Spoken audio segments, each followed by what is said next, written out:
നിങ്ങൾ പണം ഉണ്ടാക്കണമെന്ന കാര്യത്തിൽ വളരെ സീരിയസ് ആയി പ്രവർത്തിക്കുന്ന ഒരാളാണെങ്കിൽ ഉറപ്പായിട്ടും സ്റ്റോക്ക് മാർക്കറ്റിൽ ഇൻവെസ്റ്റ് ചെയ്താലോ എന്ന് ഒരു വട്ടമെങ്കിലും ചിന്തിച്ചിട്ടുണ്ടാവും.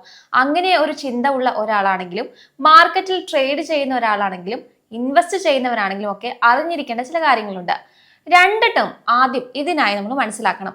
സ്റ്റോക്ക് മാർക്കറ്റിൽ KYB, KYC എന്നീ വാക്കുകൾക്ക് വളരെ ഇമ്പോർട്ടൻസ് ഉണ്ട്. KYB എന്നാൽ മറ്റൊന്നുമല്ല, നോ യുവർ ബിസിനസ് എന്നാണ്. അതുപോലെ KYC എന്നാൽ നോ യുവർ കമ്പനി എന്നും. ഇനി എന്തുകൊണ്ടാണ് ഈ രണ്ടെണ്ണം നമ്മൾ ശ്രദ്ധിക്കേണ്ടത്? നമ്മൾ സ്റ്റോക്ക് മാർക്കറ്റിൽ ഇൻവെസ്റ്റ് ചെയ്യുമ്പോൾ ഭൂരിഭാഗം ആളുകളും ആദ്യം നോക്കുന്നത് ആ സ്റ്റോക്കിന്റെ വിലയാണ്.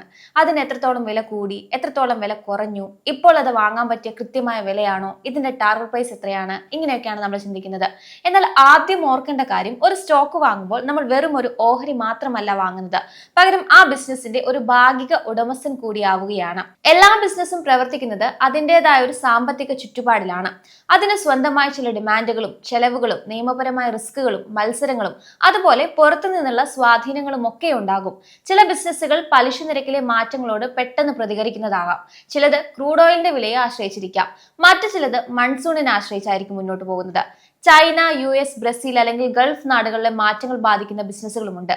എന്നാൽ പൂർണ്ണമായും നമ്മുടെ ആഭ്യന്തര വിപണിയെ മാത്രം ആശ്രയിച്ച് വളരുന്ന ആഗോളതലത്തിലെ പ്രതിസന്ധികളൊന്നും തന്നെ കാര്യമായി ബാധിക്കാത്ത ചില ബിസിനസ്സുകളും ഉണ്ട്.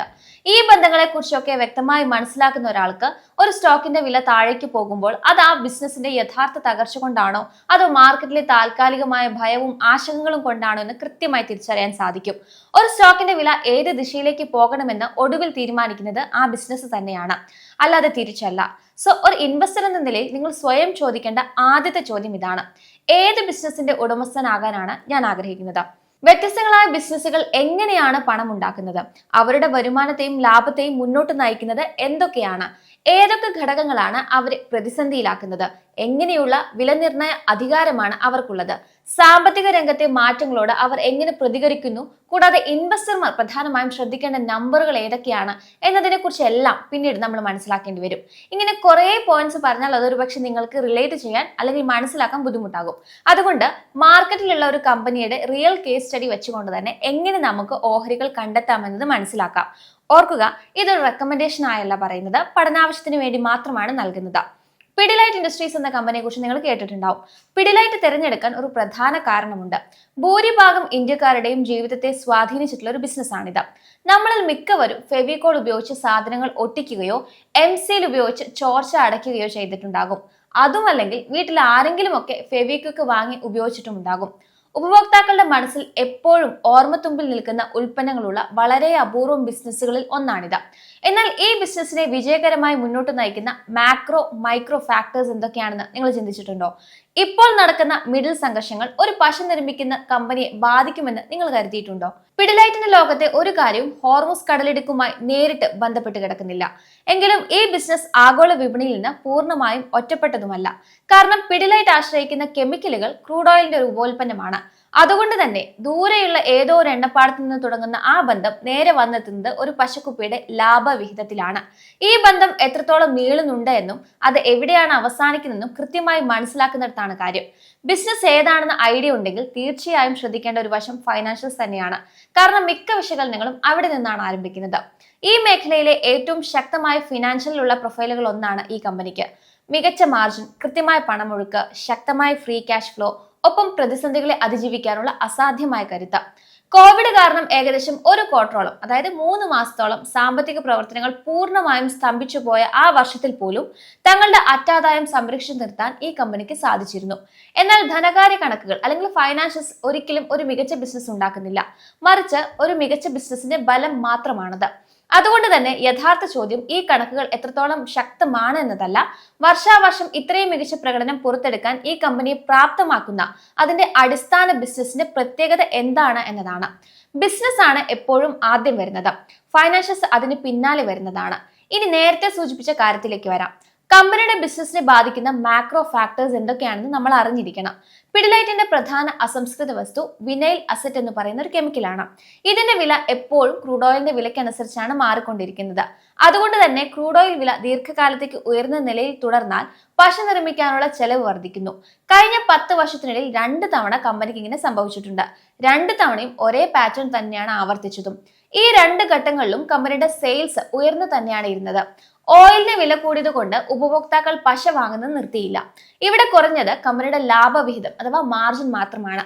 അസംസ്കൃത വസ്തുക്കളുടെ ഉയർന്ന ചെലവ് കമ്പനിയുടെ ലാഭത്തെ ബാധിക്കുകയും കൂടുതൽ ബിസിനസ് നടന്നിട്ടും ലാഭത്തിന്റെ വളർച്ച താൽക്കാലികമായി മന്ദഗതിയിലാവുകയും ചെയ്തു. എങ്കിലും പ്രതിസന്ധി ഘട്ടങ്ങൾക്ക് ശേഷം ഓരോ തവണയും കമ്പനിയുടെ മാർജിൻ പഴയപടി തിരിച്ചു വന്നു. കഠിനമായ ആ സാഹചര്യങ്ങളിൽ പിഡിലൈറ്റ് തങ്ങളുടെ ഉൽപ്പന്നങ്ങളുടെ വില വർദ്ധിച്ചു. പിന്നീട് അസംസ്കൃത വസ്തുക്കളുടെ വില കുറഞ്ഞപ്പോഴും കൂട്ടിയ വില തിരുത്താൻ കമ്പനി തയ്യാറായതുമില്ല. ഉപഭോക്താക്കൾ കമ്പനിയെ കൈവിട്ടതുമില്ല. ഫലമോ കമ്പനിയുടെ മാർജിൻ മുൻപത്തേക്കാൾ കൂടുതൽ ശക്തമായി. ഇതേ രീതിയിലാണ് ഇന്ത്യൻ രൂപയുടെ മൂല്യവും ഈ ബിസിനസിനെ ബാധിക്കുന്നത്. ഈ കെമിക്കലിന്റെ ഒരു ഭാഗം ഇറക്കുമതി ചെയ്യുന്നതും ഡോളറിലാണ് പണം നൽകുന്നതും എന്നതുകൊണ്ട് രൂപയുടെ മൂല്യം ഇടിയുമ്പോൾ ചെലവ് വീണ്ടും കൂടും. ആവശ്യമായ ചില ഘടകങ്ങൾ ഇന്ത്യയിലെ തന്നെ തങ്ങളുടെ ഒരു അനുബന്ധ കമ്പനിയിൽ നിന്നാണ് ഇവർ വാങ്ങുന്നത്. രൂപയുടെ മൂല്യം തനിയെ മാറുമ്പോൾ ഇവിടെ വലിയ മാറ്റങ്ങൾ ഉണ്ടാകാറില്ല. എന്നാൽ ദുർബലമായ രൂപയും വില കൂടിയ ക്രൂഡ് ഓയിലും സാധാരണയായി ഒരുമിച്ചാണ് വരാറുള്ളത്. ഇത് പ്രതിസന്ധിയുടെ ആക്കം കൂട്ടുന്നുണ്ട്. അടുത്തൊരു ഫാക്ടർ ഇൻട്രസ്റ്റ് റേറ്റ് ഏത് രീതിയിൽ ബാധിക്കുന്നു എന്നതാണ്. ഉയർന്ന പലിശ നിരക്കുകൾ മിക്ക കമ്പനികളെയും 2 രീതിയിൽ ദോഷകരമായി ബാധിക്കും. ഒന്ന്, അത് കമ്പനിയുടെ കടം വാങ്ങാനുള്ള ചെലവ് വർദ്ധിപ്പിക്കും. 2, ലോണുകളെയോ ക്രെഡിറ്റിനെയോ ആശ്രയിച്ച് വാങ്ങുന്ന ഉൽപ്പന്നങ്ങളുടെ ഡിമാൻഡ് കുറയ്ക്കും. ഇതിൽ ആദ്യത്തെ കാര്യം പിഡിലൈറ്റിന് ബാധകമേ അല്ല. കാരണം പിഡിലൈറ്റിന് വലിയ കടബാധ്യതകൾ ഒന്നുമില്ലെന്ന് മാത്രമല്ല, അവരുടെ കൈവശം വലിയ തുക ക്യാഷായി തന്നെ ഉണ്ട്. അതുകൊണ്ട് തന്നെ പലിശ നിരക്ക് കൂടിയാലും അത് കമ്പനിയുടെ ചെലവുകളെ ഒട്ടും ബാധിക്കില്ല. ഇനി കമ്പനിക്ക് പുതിയൊരു പ്ലാന്റ് നിർമ്മിക്കണമെന്ന് വിചാരിച്ചാൽ പോലും അവർക്കൊരു ബാങ്കിന്റെ സഹായം ആവശ്യമില്ല. രണ്ടാമത്തെ കാര്യം കുറച്ചുകൂടി സൂക്ഷ്മമായി വിലയിരുത്തണം. പലിശ നിരക്ക് കൂടുമ്പോൾ ആളുകൾ പുതിയ വീട് വാങ്ങുന്നതും വീട് പുതുക്കി പണിയുന്നതുമൊക്കെ പതുക്കെയാകാൻ സാധ്യതയുണ്ട്. പിഡിലൈറ്റിന്റെ വാട്ടർ പ്രൂഫിംഗ്, ടൈൽ സംബന്ധമായ ഉൽപ്പന്നങ്ങളെല്ലാം കൃത്യമായി ഇത്തരം ജോലികൾക്കാണ് ഉപയോഗിക്കുന്നത്. അതുകൊണ്ട് തിയറിറ്റിക്കലി നോക്കിയാൽ പലിശ നിരക്കിലെ മാറ്റങ്ങൾ കമ്പനിയുടെ ഉൽപ്പന്നങ്ങളുടെ ഡിമാൻഡിനെ ഒരളവ് വരെ ബാധിച്ചേക്കാം. എന്നാൽ പ്രായോഗിക തലത്തിൽ ഇതിന്റെ ആഘാതം വളരെ കുറവാണ്. പിഡിലൈറ്റ് വിൽക്കുന്ന ഉൽപ്പന്നങ്ങളിൽ ഭൂരിഭാഗവും ആളുകൾക്ക് മാറ്റിവെക്കാൻ കഴിയാത്ത ദൈനംദിന അറ്റകുറ്റപ്പണികൾക്ക് വേണ്ടിയുള്ളതാണ്. പലിശ നിരക്ക് എത്ര തന്നെ കൂടിയാലും വീട്ടിലെ ഒരു പൈപ്പ് ചോർന്നൊലിച്ചാൽ അത് ഉടനെ നന്നാക്കാതിരിക്കാൻ കഴിയില്ലല്ലോ. ചുരുക്കത്തിൽ പലിശ നിരക്കിലെ മാറ്റങ്ങളോട് പ്രതികരിക്കുന്ന ബിസിനസ് ഭാഗം പിഡിലൈറ്റിനെ സംബന്ധിച്ച് വളരെ ചെറുതാണ്. ഇനി നിസ്സാരമെന്ന് തോന്നുന്ന മറ്റൊരു ഘടകം കൂടിയുണ്ട്. പിഡിലൈറ്റ് വിൽക്കുന്ന ചില ഉൽപ്പന്നങ്ങൾ പുതിയ വീടുകൾ നിർമ്മിക്കുമ്പോഴോ അല്ലെങ്കിൽ പുതുക്കി പണിയുമ്പോഴാണ് ഉപയോഗിക്കുന്നത്. ഉദാഹരണത്തിന് വാട്ടർ പ്രൂഫിംഗിനായി ഡോക്ടർ ഫിക്സിറ്റും ടൈലുകൾ ഒട്ടിക്കാൻ റോഫും ഉപയോഗിക്കുന്നു. അതുകൊണ്ട് തന്നെ ഇത്തരം ഉൽപ്പന്നങ്ങളുടെ ഡിമാൻഡ് നിലവിൽ എത്രത്തോളം നിർമ്മാണ നവീകരണ പ്രവർത്തനങ്ങൾ നടക്കുന്നുണ്ട് എന്നതിനെ ആശ്രയിച്ചിരിക്കും.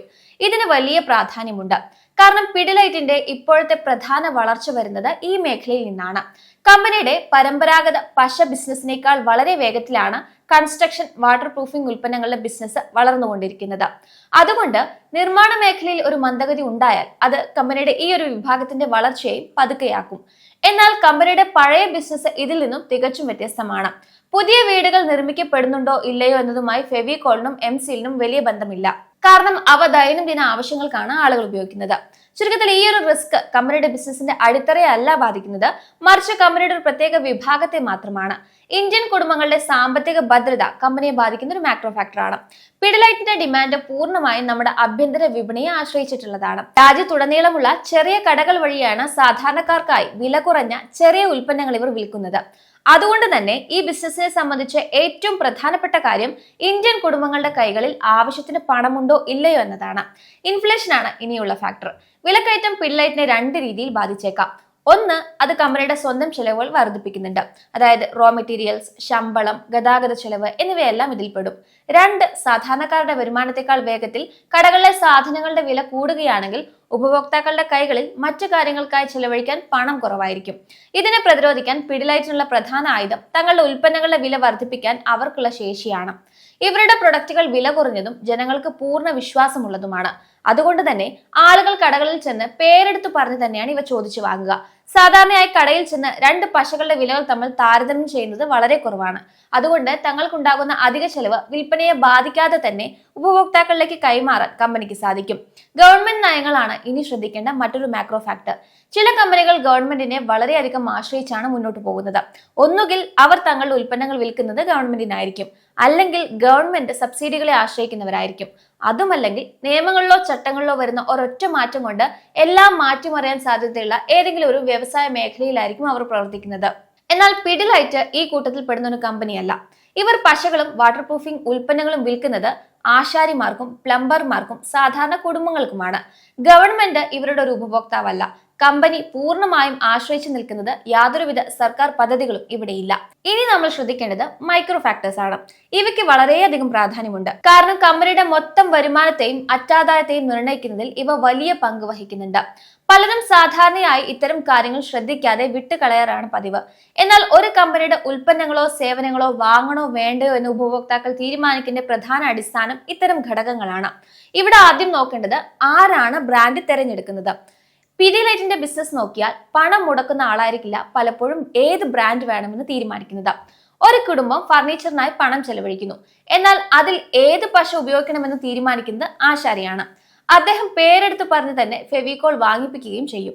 പ്ലംബർമാർ തങ്ങൾക്ക് വേണ്ടി സീലന്റും കോൺട്രാക്ടർമാർ തങ്ങൾക്ക് വേണ്ട വാട്ടർ പ്രൂഫിംഗ് ഉൽപ്പന്നങ്ങളും സ്വയം തിരഞ്ഞെടുക്കുന്നു. വീട്ടുടമസ്ഥൻ അതിന് സമ്മതിക്കുകയും ചെയ്യും. അതുകൊണ്ട് തന്നെ ഇവിടെ യഥാർത്ഥ ഉപഭോക്താവെന്ന് പറയുന്നത് ഈ പണിക്കാരാണ്. ഒരു സാധാരണക്കാരൻ കടയിൽ ചെന്ന് സാധനങ്ങൾ വാങ്ങുന്ന രീതിയിലല്ല അവർ ചിന്തിക്കുന്നത്. ഒരു കുപ്പി പശയ്ക്ക് കുറച്ചു രൂപ ലാഭിക്കാൻ ഇവർ നോക്കാറില്ല. കാരണം ഒട്ടിച്ച ഭാഗം വിട്ടുപോകുകയോ അല്ലെങ്കിൽ ചുവരിലെ നനവ് മാറാതിരിക്കുകയോ ചെയ്താൽ അത് ബാധിക്കുന്നത് അവരുടെ പേരിനെയാണ്. ഒപ്പം സ്വന്തം ചെലവിൽ ആ പണി അവർ വീണ്ടും ചെയ്തു കൊടുക്കേണ്ടി വരികയും ചെയ്യും. അതുകൊണ്ട് തന്നെ മുൻപ് ഉപയോഗിച്ച വിശ്വാസമുള്ള സാധനങ്ങൾ മാത്രമേ അവർ ഉപയോഗിക്കൂ. അതുകൊണ്ട് ബ്രാൻഡാണ് അടുത്ത ഫാക്ടർ. ഈ ബിസിനസ് വിജയകരമാകണമെങ്കിൽ രണ്ട് കാര്യങ്ങൾ കൃത്യമായി നടക്കണം. ഒന്ന്, കസ്റ്റമർ കടയിൽ ചെന്ന് ഈ പ്രൊഡക്റ്റ് ചോദിക്കണം. രണ്ട്, അങ്ങനെ ചോദിക്കുമ്പോൾ ആ സാധനം ആ കടയിൽ ഉണ്ടായിരിക്കണം. ഈ രണ്ട് കാര്യങ്ങളും പരസ്പര പൂരകങ്ങളായിട്ടാണ് പ്രവർത്തിക്കുക. ബ്രാൻഡ് ഉൽപ്പന്നത്തിന്റെ ഡിമാൻഡ് ഉണ്ടാക്കുന്നു. വിതരണ ശൃംഖല ആ ഡിമാൻഡ് കൃത്യമായി നിറവേറ്റുന്നു. എത്ര വലിയ അറിയപ്പെടുന്ന ബ്രാൻഡ് ആണെങ്കിലും അത് കടയിലെ റാക്കിൽ ഇല്ലെങ്കിൽ ആ കച്ചവടം അപ്പോൾ അവിടെ ലഭ്യമായ മറ്റേതെങ്കിലും ബ്രാൻഡിലേക്ക് കൈമാറിപ്പോകും. ഒരു കമ്പനിയുടെ വളർച്ച എവിടെ നിന്നാണ് വരുന്നത് എന്ന് മനസ്സിലാക്കുകയാണ് അടുത്ത പടി. പിഡിലൈറ്റിന്റെ വളർച്ച വരുന്നത് പ്രധാനമായും മറ്റു കമ്പനികളുടെ കസ്റ്റമേഴ്സിനെ പിടിച്ചെടുത്തിട്ടല്ല, മറിച്ച് വിപണിയിൽ പുതിയ ആവശ്യങ്ങൾ ഉണ്ടാക്കിക്കൊണ്ടാണ്. രണ്ടാമത്തെ വളർച്ചാ ഉറവിടം ഒരേ ഉപഭോക്താക്കൾക്ക് തന്നെ കൂടുതൽ മികച്ചതും വില കൂടിയതുമായ ഉൽപ്പന്നങ്ങൾ വിൽക്കുക എന്നതാണ്. ഒരു സാധാരണ പശയിൽ നിന്ന് കൂടുതൽ ശക്തമായ ഒന്നിലേക്കും ഒരു സാധാരണ സീലന്റിൽ നിന്ന് ഒരു സമ്പൂർണ്ണ സിസ്റ്റത്തിലേക്കും ഉപഭോക്താക്കളെ മാറ്റാൻ കമ്പനിക്ക് സാധിക്കുന്നുണ്ട്. പണി കൃത്യമായി നടക്കാൻ പണിക്കാർ ഇത്തരം മികച്ച ഉൽപ്പന്നങ്ങൾക്ക് മുൻഗണന നൽകുന്നതിനാൽ ഒരു പ്രൈസ് വാറിന്റെ ആവശ്യമില്ലാതെ തന്നെ വിൽക്കപ്പെടുന്ന കുപ്പികളുടെ എണ്ണത്തേക്കാൾ വേഗത്തിൽ വരുമാനം വളർത്താൻ കമ്പനിക്ക് സാധിക്കുന്നു. ഇനി ഉയർന്ന ലാഭമുള്ള ഒരു ബിസിനസ്സിലേക്ക് പുതിയ എതിരാളികൾ വരുമ്പോൾ എന്തുകൊണ്ട് അത് പിഡിലൈറ്റിനെ ബാധിക്കുന്നില്ല എന്ന് നോക്കാം. ഇവിടെ മറ്റൊരു വില കുറഞ്ഞ ബ്രാൻഡിലേക്ക് മാറുന്നത് വാങ്ങുന്നയാൾക്ക് ലാഭകരമല്ല. കാരണം വില കുറഞ്ഞ പശയോ സീലന്റോ ഉപയോഗിച്ച് പണി പാളിയാൽ ആ പണി മുഴുവൻ സ്വന്തം ചെലവിൽ വീണ്ടും ചെയ്യേണ്ടി വരും. ഇവിടെ ഉൽപ്പന്നത്തിന്റെ വില ചെറുതാണ്, എന്നാൽ അത് തെറ്റിയാൽ വരാവുന്ന നഷ്ടം വളരെ വലുതാണ്. വ്യവസായ മേഖലകളിൽ ബ്രാൻഡ് ലോയൽറ്റി ഇല്ലാത്തതുകൊണ്ട് ഇറക്കുമതി സാധനങ്ങൾക്ക് ചെറിയ ഇടം കിട്ടാറുണ്ടെങ്കിലും അത് പിഡിലൈറ്റിന്റെ ബിസിനസിന്റെ വളരെ ചെറിയൊരു ഭാഗം മാത്രമാണ്. ഉപഭോക്താക്കളെ നഷ്ടപ്പെടുത്താതെ വില കൂട്ടാൻ കമ്പനിക്കുള്ള ഈ അധികാരം അല്ലെങ്കിൽ പ്രൈസിംഗ് പവർ അവരുടെ ലാഭവിഹിതത്തിൽ വ്യക്തമാണ്. അസംസ്കൃത വസ്തുക്കളുടെ ചെലവ് കഴിച്ചാലും വിൽപ്പന നടത്തുന്ന ഓരോ രൂപയുടെയും പകുതിയിലധികം ലാഭമായി കമ്പനിയുടെ കൈകളിൽ അവശേഷിക്കുന്നു. ബ്രാൻഡ് മൂല്യം, ശക്തമായ വിതരണ ശൃംഖല, ഉപഭോക്താക്കളുടെ ശീലം എന്നിവയാണ് ഇതിന് കാരണം. കഴിഞ്ഞ വർഷം പരസ്യങ്ങൾക്കായി കൂടുതൽ പണം ചെലവഴിച്ചുകൊണ്ടിരുന്ന സമയത്ത് പോലും കമ്പനിയുടെ ലാഭവിഹിതം കഴിഞ്ഞ 10 വർഷത്തെ ഏറ്റവും ഉയർന്ന നിരക്കിലായിരുന്നു എന്നത് ഇവരുടെ കരുത്താണ് കാണിക്കുന്നത്. ഇനി മറ്റൊരു പ്രധാന കാര്യം, വിപണിയിൽ നിലനിൽക്കാൻ പിഡിലൈറ്റിന് നിരന്തരമായി വലിയ ഫാക്ടറികളോ യന്ത്രങ്ങളോ ആവശ്യമായി വരുന്നില്ല എന്നതാണ്. കമ്പനി ഉൽപാദനശേഷി കൂട്ടാൻ പണം ചെലവഴിക്കുന്നുണ്ടെങ്കിലും അത് ബിസിനസ്സിൽ നിന്ന് ഉണ്ടാകുന്ന ആകെ പണത്തിന്റെ വളരെ ചെറിയൊരു ഭാഗം മാത്രമാണ്. കൂടാതെ കമ്പനിക്ക് പറയത്തക്ക രീതിയിൽ യാതൊരുവിധ കടബാധ്യതകളും ഇല്ല. അവർ പൂർണ്ണമായും ഉടമസ്ഥരുടെ പണത്തെ ആശ്രയിച്ച് പ്രവർത്തിക്കുന്നതിനാൽ പലിശ ചെലവുകളോ ബാങ്കുകളിൽ നിന്നുള്ള സമ്മർദ്ദങ്ങളോ ഇല്ല. അധിക മൂലധനം ആവശ്യമില്ലാത്തതും കടമില്ലാത്തതുമായ ഈ ബിസിനസ്സിൽ വലിയ തോതിൽ പണം കുമിഞ്ഞുകൂടുന്നുണ്ട്. സ്വന്തം ആവശ്യങ്ങൾക്കുള്ള തുക സ്വന്തമായി സമ്പാദിക്കുന്ന പണത്തിൽ നിന്ന് തന്നെ കണ്ടെത്തുന്നതിനാൽ കമ്പനിയുടെ കൈകളിൽ വലിയൊരു തുക ക്യാഷായും നിക്ഷേപങ്ങളായും ഉണ്ട്. എന്നാൽ ഈ പണത്തിൽ നിന്ന് നിക്ഷേപങ്ങളിലൂടെ ലഭിക്കുന്ന ആദായം പശ ബിസിനസ്സിൽ നിന്ന് ലഭിക്കുന്നതിനേക്കാൾ കുറവായതിനാൽ ഇത് കമ്പനിയുടെ മൊത്തത്തിലുള്ള മൂലധന നേട്ടത്തെ താഴേക്ക് വലിക്കുന്നുണ്ട്. മാനേജ്മെന്റ് ഈ അധിക പണം എങ്ങനെ വിനിയോഗിക്കുന്നു എന്നത് ഭാവിയെ സംബന്ധിച്ച് നിർണായകമാണെങ്കിലും ഭൂരിഭാഗം കമ്പനികൾക്കുമുള്ള പ്രശ്നങ്ങളുമായി താരതമ്യം ചെയ്യുമ്പോൾ ഇതൊരു നല്ല പ്രശ്നം മാത്രമാണ്. അവസാനമായി, ഒരു കമ്പനിയുടെ ലാഭം യഥാർത്ഥമാണോ എന്ന് കണ്ടെത്താൻ ക്യാഷ് കൺവേർഷൻ റേഷ്യോ പരിശോധിക്കണം. അതായത് ബിസിനസ്സിൽ നിന്ന് ആകെ ഉണ്ടായ യഥാർത്ഥ പണത്തെ കമ്പനി പ്രഖ്യാപിച്ച ലാഭം കൊണ്ട് ഹരിക്കുക. തേയ്മാനം കാരണം അല്ലെങ്കിൽ ഡിപ്രീസിയേഷൻ കാരണം ലാഭം കുറഞ്ഞാലും യഥാർത്ഥത്തിൽ പണം പുറത്തേക്ക് പോകാത്തതിനാൽ ഒരു ആരോഗ്യകരമായ കമ്പനിയുടെ യഥാർത്ഥ പണത്തിന്റെ ഒഴുക്ക് ലാഭത്തെക്കാൾ അല്പം മുന്നിലായിരിക്കണം. ചുരുക്കത്തിൽ പിഡിലൈറ്റിന്റെ ബിസിനസ് മോഡൽ വളരെ ഭദ്രവും അതിന്റെ വിപണിയിലെ മേധാവിത്വം തികച്ചും യാഥാർത്ഥ്യവുമാണ്. ഒരു തുടക്കക്കാരന് സ്വന്തമായ ഒരു ഓഹരിയെക്കുറിച്ച് പഠിക്കാൻ കൃത്യമായി ഉപയോഗിക്കാവുന്ന എല്ലാ സാമ്പത്തിക സവിശേഷതകളും അടങ്ങിയ ഒരു നല്ല ഉദാഹരണമാണിത്. ഇത്തരത്തിൽ നിങ്ങൾക്ക് വിപണിയിലെ ഓരോ കമ്പനിയെക്കുറിച്ചും സ്വയം ഇങ്ങനെ പഠിക്കാവുന്നതാണ്.